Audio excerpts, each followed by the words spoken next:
première fois que la manifestation du haut niveau est Salama, bien que Laurent Désiré Kabila a prêté un serment, mais ce n'était pas pareil. Parce que Félix Antoine Tshisekedi Tshilombo avait exigé que Makambu ou Isara Kibokondi et Zala. Abonnez-vous massivement. Makambu et Zanga qui n'a prestation un serment et a musée Laurent Désiré Kabila, mais et pas à Félix Antoine Tshisekedi Tshilombo, Tomona Kiyango. On a assisté à une manifestation où en Afrique Mobimba et jamais Kozala. Abonnez-vous massivement.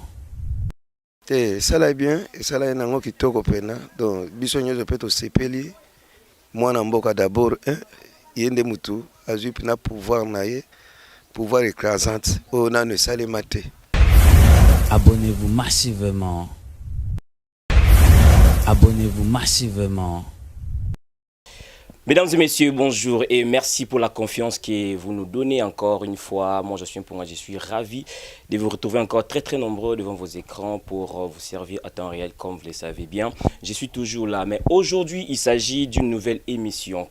Pas comme d'habitude, nous sommes ici pour parler de la voix du peuple. Désormais, vous allez commencer à suivre cette émission ici sur BTV3 Télévision, la chaîne #1, la chaîne numéro 1. Que nous avons ici en République démocratique du Congo. Que dit le peuple? La voix du peuple. Nous allons descendre sur le terrain pour pouvoir prendre les impressions de la population, parce que la population, c'est elle qui avait voté pour le président de la République, la population qui avait voté pour les députés nationaux, les députés provinciaux, les conseillers communaux. Ce sont les gens de la population qui ont voté pour ces gens-là. C'est pourquoi nous allons retourner encore une fois sur le terrain face à cette population. Que demande le peuple, la voix de la population pour que Makambu etambola bien Nambo Kanabiso. Comme vous le savez très bien, le samedi dernier 20 janvier 2024, le président de la République était au stade de Martyrs pour son investiture.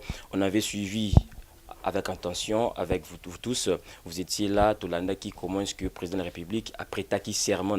C'était pour la deuxième fois. Il est le deuxième président qui a prêté serment au stade de Martyrs, après bien sûr Mouzé Laurent Désiré Kabila. Mouzé Laurent Désiré Kabila a prêté son serment au stade de Martyrs, et puis Félix Antoine Tshisekedi Tshilombo a aussi prêté son serment au stade de Martyrs. Mais ce que nous avons retenu, c'est quoi? C'est pour la première fois que la manifestation du haut niveau est Salama, bien que Laurent Désiré Kabila a prêté un serment, mais ce n'était pas pareil, parce que Félix Antoine Tshisekedi Tshilombo avait exigé que Makambu ou Isara Kibokondi et Zala. Makambu et Zanga qui n'a prestation un serment et a musé Laurent Désiré Kabila, mais et pas à Félix Antoine Tshisekedi Tshilombo, Tomona Kiyango. On a assisté à une manifestation où en Afrique Mobimba et jamais Kozala. Le président de la République a fait son entrée au stade des Martyrs avec un spectacle spectaculaire. Permettez-moi de le dire comme ça, un spectacle spectaculaire. Et puis il y avait des cavaliers, il y avait des chevaux. Et beaucoup de personnes se posent des questions. Pourquoi est-ce que le président de la République a continué à cheval dans le stade de Martyrs? Pourquoi est-ce que le président de la République a tamboli na mutuka, il y a soda et puis bakati mutunango, et tout cela est significatif. Pourquoi les chevaux? Pourquoi les chevaux plutôt? Cheval cheval est symbolisaka déjà pouvoir. Et vous serez d'accord avec moi que même quand Jésus entrait dans Jérusalem, il avait utilisé un cheval.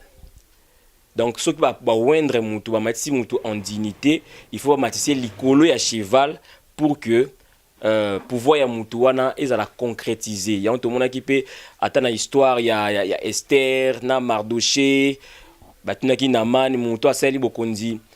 Bolam bakosa ndenge nini na mana mabi bakoma matena cheval bakosala boye aibisaki na man sala bongo pa ya Mardoché. Donc cheval ils ont symbolisé pouvoir au bapesi mutu. Et puis ils alaki na deux contextes na katsuana. Et puis parti yami baleza qui honneur militaire, parce que azali numéro 1 aussi à armée, hein, il y a armée nationale congolaise. Il fallait qu'il normalement ça la paix manifestation wana 21 coups de canon et bêta et puis amata likolo ya mutuka ya basoda et na stade des martyrs il y avait plein de monde au moment qui wana malgré il y avait un cheval au population il y a un cheval il y a opposition cheval ba très têtu wana ndobo ya tambola babi cheval il y a opposition mais moi je crois que c'est une bête. Aza Nyama, ça arrive des fois aussi. Nyama a dérouté, il y a ordre au Mukondi Nazopé, c'est ton maître Nazopé, ça, Zaka Nyama. Mais on a assisté à une très belle prestation.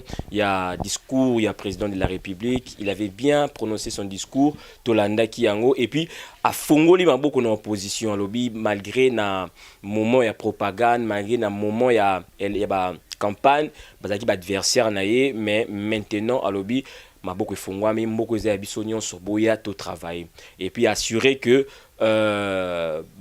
pesa et porte-parole il y a opposition parce que opposition a vivre rappeler dans mon gouvernement frais il y a fonctionnement peu opposition et il manque un gouvernement donc il est tellement d'accord mais ce qui m'a étiqué et ils a que na ba processus nyonso auto sali le président de la République a essayé un peu de respecter la constitution abandi banda na ebandeli parce que c'est cas dit que glissement il n'a pas cherché même une seconde pour faire les glissements contrairement à Toumé Kabila en 2016 tout comme en 2018 mais à sali mandat na emoko à l'obité pas question il faut qu'il y ait ma ponami alors pour le que Maponami ezala en OPT parce que nada président on a encore triqué ma mignon donc ça s'appelle glissement mais tellement qu'il craint Dieu tellement qu'il tient à ses paroles alors bi to kindi na Maponami et salami bien mais elo msusu etika linga na mutu eza que le président de la République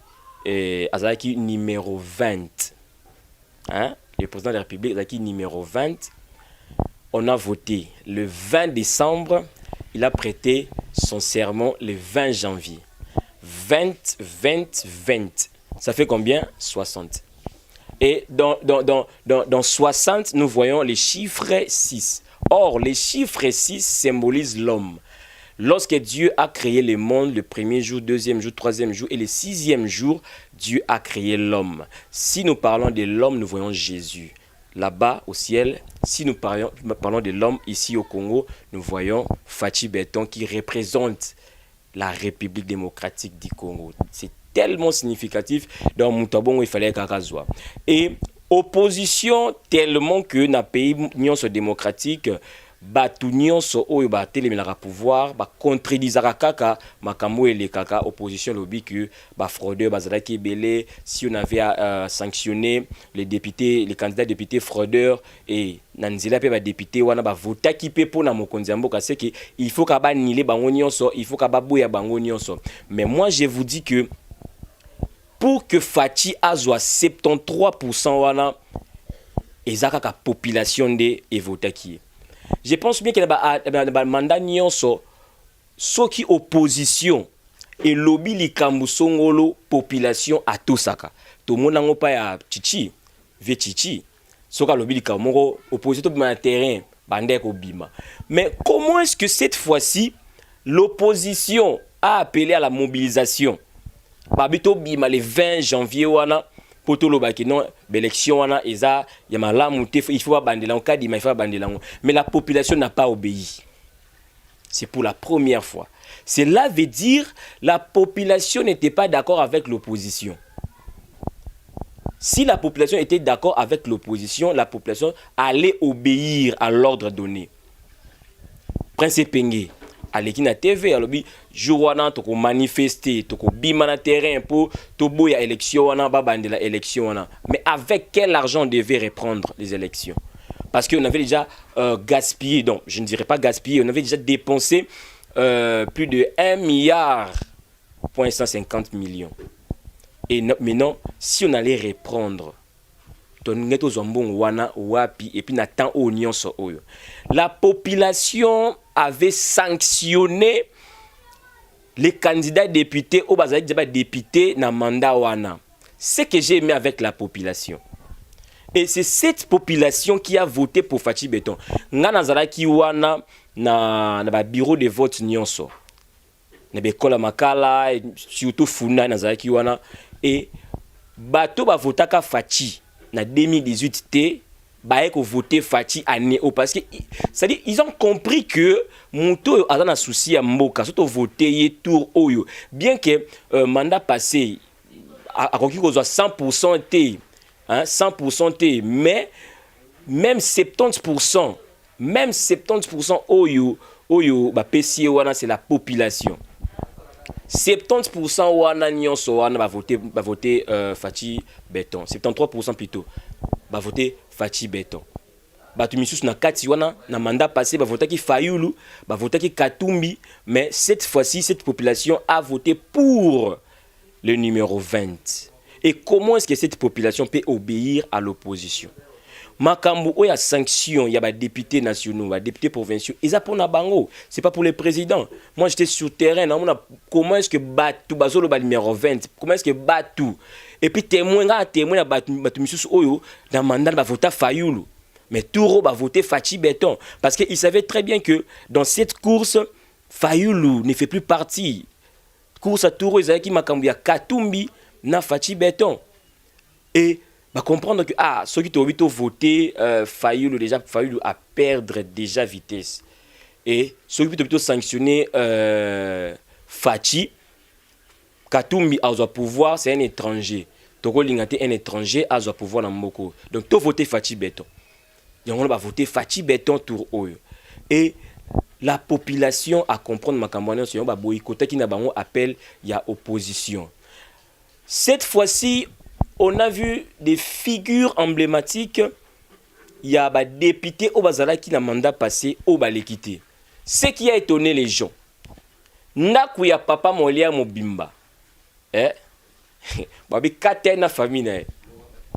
Nakuya papa Molia Mobimba na mwasi na bana na yemoko libanda.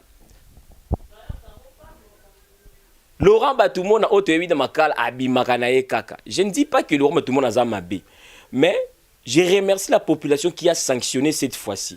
Ils ont compris que ba pesa batumisu sous ba chance ya ba député ba lobela biso ba travailler ba kenda pe kuna ba zoka ba $20,000 ba kenda pe kuna zoka ba mbonga pamba cette fois-ci ba boyi na bango ba batumisu ba ya. Je félicite aussi la population parce que sanctionner vraiment toute cette fois-ci parce que député to bazonga kaka bo shab na mboko ya katani kike mulumba na mboko ya katani mais quand même batumisu soupe na sepetini ba katani je ne sais pas pourquoi ba katani parce que mon vieux ya Lukunga qui mon vieux Mike Mukebai ya Katani nazolela na bité soki ba kozongisa ye ba ko réhabiliter Daniel Safwa Katani Christophe Azui Daniel Safwa Katani batebele ba Katani hein Tingi Pululu Katani Charles Mutambutu Katani. Et je pense que la population a sanctionné. Ce n'est pas que batunyon so ba fraudaki, yon ba kati bango tumisu ba fraudaki ba kati bango, batunyo ba fraudaki peut ba katami na ndenge aux population pe et votaki bango tie. Donc je remercie la population et dans cette émission, je vais vous montrer comment est-ce que la population va s'exprimer na terrain au bazo senga nini pour que mokonzi ya mboka asala. Je vais parler aussi je ne dirais pas un désordre, mais je dirais quand même ce qui se passe dans l'IDPS, ça déshonore un peu le président de la République, ça déshonore un peu l'honneur de nos partis politiques dans Mboka na biso, parce que IDPS ils a parti au pouvoir, IDPS ils a censé y a quoi éduquer hein population, y a quoi éduquer classe politique parce que actuellement ils allaient parti phare, il y a Union Sacrée, ils a parti où ils ont le pouvoir, au balité ko les parti belé na mboka na biso IDPS lelo oyo tomoni kaka bango na kati ya IDPS des ordres. Il paraît, je n'affirme pas, il paraît, je dis bien il paraît que selon ba candidat malheureux il y a IDPS ba Katani Jekobea batumisusu, il paraît que Augustin Kabuyande a tindaki bakombo ya bateau fallait ba réussir. Donc même Peter Kazadi, Augustin Kabouya bazwaki na bangote. Moi j'ai dit non. Peter Kazadi a été voté, Augustin Kabouya a été voté. Hein? Moi si Augustin Kabouya to bat mususu wana bakatani soki ye mutu fala ki penza atinda bat. Pourquoi on bakatani? J'ai conseillé na ba candidat au bakatani ya UDPS bachaka mai na 20 parce que ils a famille. Mon professeur Taylor Lubanga au Pur Yafuna, il a bâti sa campagne dans le district Yafuna. Moi, je dirais que mon professeur avait réussi. Professeur Taylor Lubanga avait réussi. L'ami de mon grand frère Kalé, que je salue. Il avait réussi. Mais tant que moni babaka mususu flou na kati wana, il a refusé yako mima ba discussion mususu na kati ya UDPS parce que ça peut engendrer des problèmes aussi la té. Tout ça na kati ya famille. Mon professeur Taylor Lubanga a compris que bon ngana ba PV nanga mais Denis Kadi m'a mis singa été. Ya bi nanga député té bon. Ezali maponami zaki bitumba na longité. Mais population na yobi que notre vote qui ofaki olonga mais yobi alongi nete atiki na e maboko et pas bato balongi mais bato misusu ya IDPS o bazo mima mobulu ya ko sensibiliser ba jeunes pour que basa des ordres déjà makamba kati na habité des autres bosala wana pour créer division na kati ya UDPS tout ça la ndenge nini.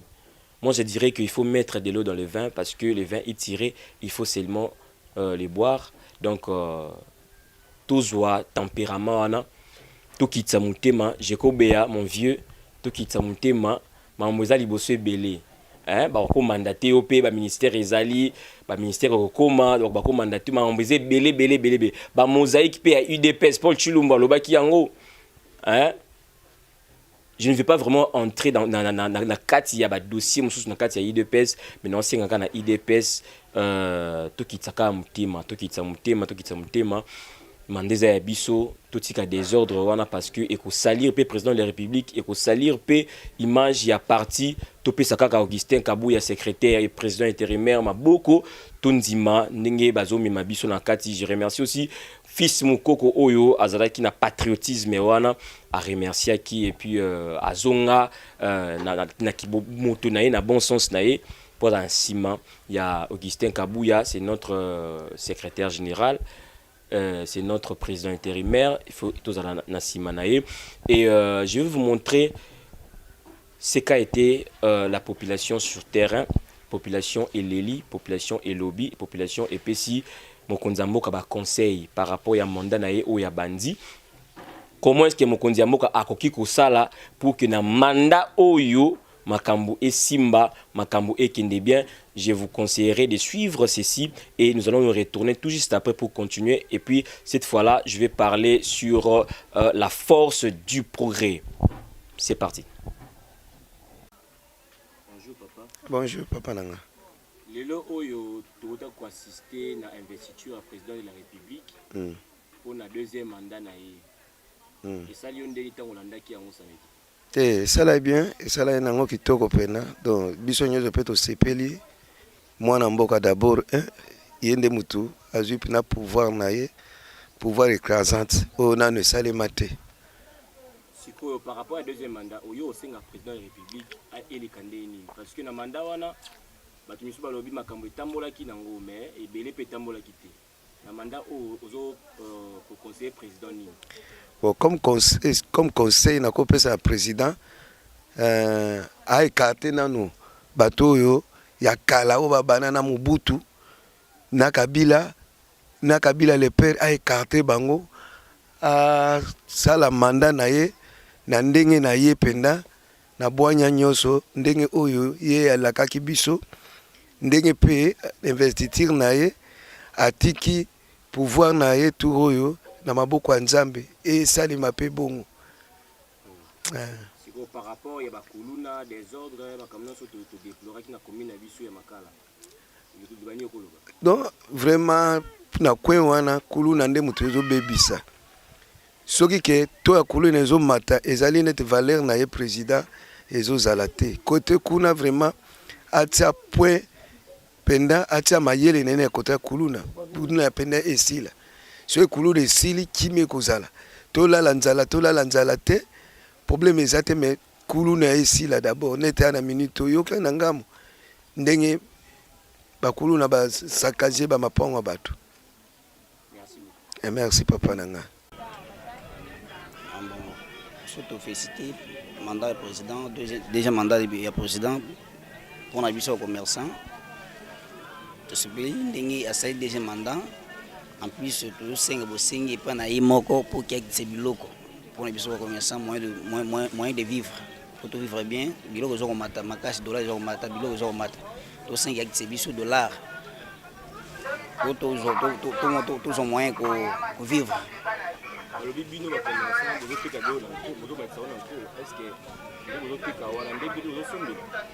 Non, Thomas ça on a ngoté biso commencé to sumba biloko ndenge dollar ndenge zo mata yango biloko peso mata bongo eza biso te eza dollar. Pour eza yeso dollar ekiti yo nyoso ikokita. Non, to 5 président de la République acte biloko acte dollar pour que tout le monde a moyen de vivre. Il y a des biloko moins cher. C'est bon. Non, biloko na Congo ekitaka emataka ekitaka. Emataka ekitaka. Le problème c'est que ceux qui un commerçant sur biloko marchandise biso et bima pays étranger pour que pays on a ceux qui biloko etekemi kuna to sumi yango dollar ego gita. Voilà le problème. Le problème c'est que ceux qui tu marchandise na libanda ya mboka etekemi libanda basumi yango ape moins de vivre ezala. Par rapport à Kamole Kadi samedi la président non, président Sengi asinkaka bomoko pour que tous à la maîtrise nous soit proposé à aussi sango. Bonjour copain. Ah papa nanga to te kapasi leki na mboka. Talaka ndenge to sali pe boite to lia wapi. Pasi na mboka to lengi pe dollar ekita. Toza posa dollar ekita po to vivre bien. Naza elo musute ya oloba. Ba bibi nota dollar ekiti okitsa biloko te. Te so dollar ekiti to kitsa pe biloko ti. Biso pende ba matsi dollar. Biso pe to matsa po pe, hein? To zo rapé pa na bango, to zo mayele pa na bango. So ba kitisi. Biso pe to kitisi. Deuxième mandat président c'est pe nango. À l'aise. C'est pe nango. To sepeli nango. Parce que président Zotala yebisa dans likambo. Ouais. Président Zotala nga na posa kaka pasi leki. Tala na hein? Naza delifantu mwasi na ofutela ndaka bato mais penza musala ezate. Musala ezate talaka ndenge na obundana ba moyi boye na njoto banini makambe bele. Na oteka ba sukilot. Ba couper décalé. So na zui musala na otika musala oyo ya oteka ba couper décalé oyo. C'est musala ngoza bien te pona yo. Bon na mona bien po naza musala pe mosuté. Siko so na zui musala na otika pe musala oyo. Yango wana to bundana kaka. Naza problème pe mosuté. Bon pour ma sécurité aussi président. Sécurité ya Luna bani. Bon. To senka ba soda pe trakaseli pe leki. Encore kuna ngamba makala nde to fani na fish kuna. Kimezate. Ba okanga biso ata na moyi ba okanga biso. Baokanga biso penda pamba tozo apenda moya otambola ezate baokanga biso ndile bazo ba moko boye ka otambola bo ibi ata eloko te osali problème te bakangi yo kaka yango wana tolingi ba changer biso ba soda mosusu ya bien. Mama na ngai mbote. Mbota papa. Na kuti yo ozoteka mikate na yo kombo nani? Kombo na ngai mama Micho. Mama Micho. Commerce nzo kende ni ndo teka we. Koteka eza pasi. Biloko nyonso eza ya komata pona makambo ya dollar. Tozoloba kaka président manda ya mibale akitisaka makambo ya dollar. Tozofutila ka bandako. Moya ya kufutila eza te. bakuluna kaka eleki asalaka makambo ya kuluna kaka kuluna ezotingisa biso makasi na direction oyo tomoni oteka kuluna mpe esalamaka makasi déjà mpe ozala victime ya kuluna kuluna makasi papa il faut asilisa kaka makambo ya kuluna na makambo ya dollar makambo ya dollar ezobomaka mbwaka sikoyo balobi mpe ke na mboka na biso ata dollar ekiti bino déjà bomatisa biloko ekitaka te dollar kaka soki dollar ekiti biloko ekokita kaka yo na nini na farine ozosomba combien 110 000 yango oyo mpo matisi odimini mo loboko najimi yo mpona nazwa ata mwa eloko najimi yo mpona nazwa kaka koteka eza mpasi biloko eza ya komata bido ya wile 10 000 110 saki ya farine 110 000 moyen ya kozwa mbongo ata bénéfice eza te. Ça va, merci. Voilà, là vous venez de suivre les interviews, hein, la population a parlé. Bomoni bino moko ndenge population a sepeli na ye ndenge mokonzi mboka a prêtaki serment mokonzi mboka à côté na deuxième mandat na ye ba sepeli. Mais il y avait des choses qui n'ont pas marché na mandat passé oyo ba senga na mokonzi mboka que cette fois-ci makambo ekende bien. Dollar ekita, biloko ekita. Mais ce que nous avons remarqué na mboka na biso c'est que biloko e mataka. Quand bien même mbongo ekokita mais biloko etikala ya komata. Yango to senga na mokonzi mboka a instruire na ministre économie, na ministre ya social, ministre ministre batali makambo ya population wana nyonso wana. Même quand bon ekokita, dollar ekokita, ba kita sur terrain. Ba vendeur mususu ba komaitsa biloko, ils ba vendeur mususu o ba contre-pouvoir. C'est-à-dire biloko ekiti ba sombi on a moins cher mais bango sur terrain. Bon, te quand on a l'école pour kaka, ba faire échec na régime o, ba faire échec na bokonzi ya Félix Tshisekedi. C'est-à-dire il faut qu'on quitte na terrain. Li pa o ezala ki 200 francs lobby et comme à 500 francs. Tant ou de là ko kita, farine et kiti na ba boulangerie ba commencer la biloko ba kiti ici. Ba mama wana ya ba coin wana ba kita li pa wana ezonga na 200 francs. Savon o le comité na 1000 francs wana. To lingi tant mbongo ko kita et ateke mbongo kiti biloko eska likolo te. Kutu soki mbongo e kiti biloko eska likolo souffrance et augmenter sous ma casse parce que bato ba zo mbongo mukie mais ba somba susu na cher. Ba somba susu na mbongo ebele. Donc soki mbongo ekiti biloko pe senge sa nini ekita. To sengi vraiment na ministre économie ala ndela makambo na très bien to éviter cette fois-ci ministre économie à cause de la nani.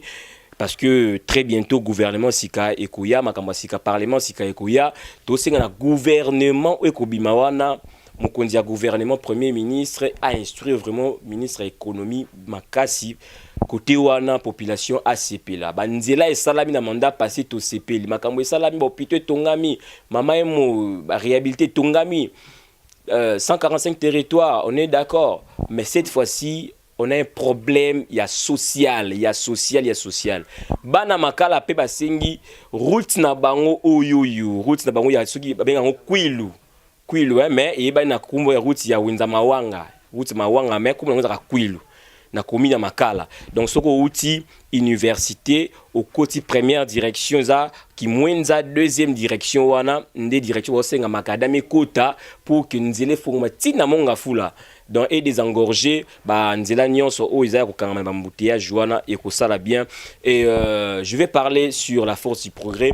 Force du progrès boza ba oyo ba bunda pona mboka na biso ba bunda pona UDPS et Zobokonzi. Là on n'en disconvient pas tunzimi yango tuebi. Mais le problème c'est que il y a des bandits na kati ya force du progrès. Je viens d'être une victime ya makambo. Je ne veux pas dire tout à la télé, mais non, c'est Ngakaka,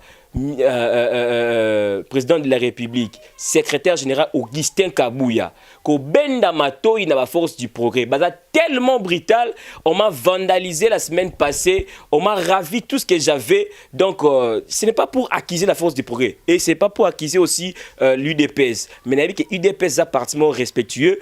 Mais naebi na kati ya IDPS on a battu misu bazo ya pona ko baby ça pona ko salir IDPS. Force du progrès. Vous n'êtes pas là pour donner la honte au président de la République. Vous n'êtes pas là pour faire la honte du parti UDPS.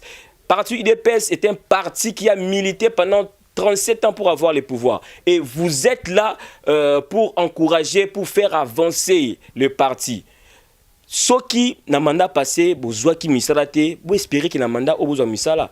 Pourquoi beaucoup vandaliser bateau et bateau réclamer droit na bango qui est le plus légitime? Parce que le président na bango a quitté, député babimiti bako réclamer.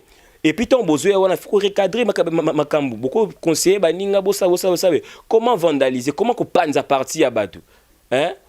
Bateau ba wala nanga ba makambu le ka qui semaine wana kuna il y a les 15 lundi na kati ya commune ya limité makambo salama ki wana on m'a ravi tout parce que je mes lunettes ya ngwana bozo mona misu na ngati force du progrès et beta kinga makasi j'étais victime et puis 3 personnes loboko tout le monde ko tsilo à l'hôpital caméra na ngai ezate ekei caméra na ngai ezate ekei mais pourquoi est-ce que la force du progrès peut agir de la sorte? Donc, président intérimaire Augustin Kabouya, secrétaire général Augustin Kabouya, Nalingi, vraiment au conscientiser force du progrès. Et ça, force Oyo et Salipé, force na IDPS, bengana régime Oyo et Nyokolagi population, mais il faut quand même toujours un bon sens na biso, banditisme et longwa, trier na kati mokonzi bobo. Il faut trier na kati ya force du progrès wana. Il faut qu'on trie bato bazana ba banditisme na bangwa ba kozala te ba kululu na côté na force du progrès. Comment tozo lutter pour que banditisme si la insécurité si la mais na kati wana vraiment na éviter. Vraiment na éviter. Na éviter vraiment. Donc brutalité et l'équipe kobeta dans otunyata likambute oyembala moko wana batu miso ko c'est batu makamo a fini président de la République parce que souvent dire que ba fini président de la République bon ça bon c'est l'autre mais c'est des mensonges. Comment est-ce que moi je peux insulter le président de la République? J'ai voté le président de la République. Je suis derrière le président de la République. J'ai fait mon travail dans l'impartialité au milieu du village. Comment est-ce que vous pouvez m'accuser d'être contre le président de la République? Skobilo on a gagné ce qui est là. Nana kozongisa. Nana kozongisa. Téléphone nanga, tous mes contacts sont partis. Nana kozongisa. Vraiment non senga force du progrès, toujours dans le bon sens nabiso. Toujours dans le bon sens nabiso. Là c'était seulement le tout premier numéro de cette émission, la voix du peuple, le peuple parle. Donc, je vous dis merci d'avoir suivi cet élément du début à la fin. Je dis un grand merci à mon boss Pierre Elvis et Bronzac Nakatia France, Ronsa Makoko de Cantador. Et puis, je remercie aussi Chico Sefumumpa qui était derrière la caméra pour ces belles images. Vous continuez à s'abonner à la chaîne Nabiso. Abonnez-vous, commentez nos émissions, likez aussi, partagez nos émissions parce que ça sera la seule manière pour vous de nous soutenir. Donc je vous donne rendez-vous très prochainement avec d'autres numéros. Je vous quitte aujourd'hui, restez branchés, merci.